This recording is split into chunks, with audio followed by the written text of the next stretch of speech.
More than 600 United Methodist clergy and church members want to bring formal church charges against Attorney General Jeff Sessions for the Justice Department's zero-tolerance immigration policy, which has resulted in separating families who illegally cross the U.S.-Mexico border. Sessions, a Sunday school teacher at the Ashland Place United Methodist Church in Mobile, Alabama, is accused by church members of child abuse, immorality, racial discrimination and dissemination of doctrines contrary to the established standards of doctrines of the United Methodist Church. While other individuals and areas of the federal government are implicated in each of these examples, Mr. Sessions, as a long-term United Methodist in a tremendously powerful, public position, is particularly accountable to us, his church, the letter read.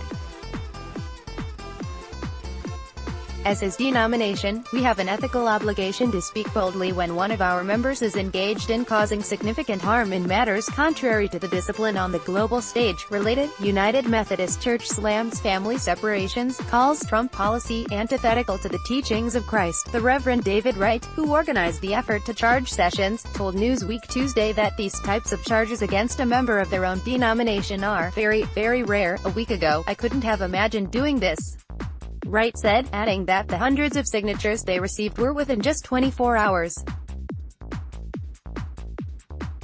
The letter, signed by 639 United Methodist clergy and laity members, said the child abuse charge was for separating thousands of young children from their parents and holding thousands of children in mass incarceration facilities. Over the course of a 6-week period, nearly 2,000 minors, roughly 45 a day, were separated from their parents.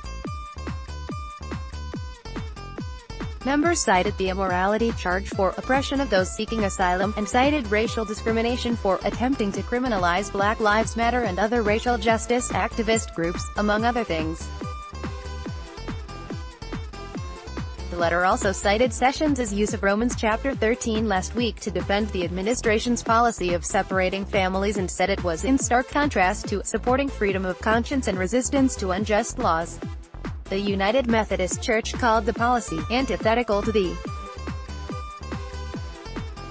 teachings of Christ. Wright said that the goal of the charges, which were sent to the Attorney General's home church in Alabama, is not to force Sessions out of the congregation, but rather to start a dialogue with him. "We're hoping for a change in Mr. Sessions' heart," Wright said. That he will not only step back and stop the things he's doing with his social and political power that are causing such significant harm, but that he would then use his power to bring repair, bring healing and reunite families. The Justice Department declined to comment for the story.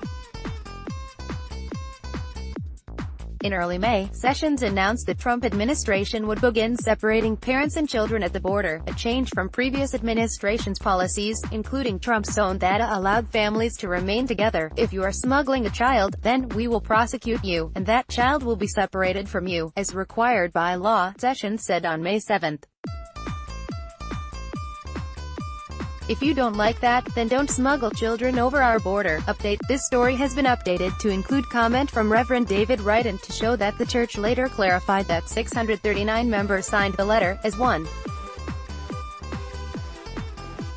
of the signatures was a duplicate. Correction: the headline for this story has been corrected to more accurately reflect that it was members of the church who filed the charges rather than the church as a whole.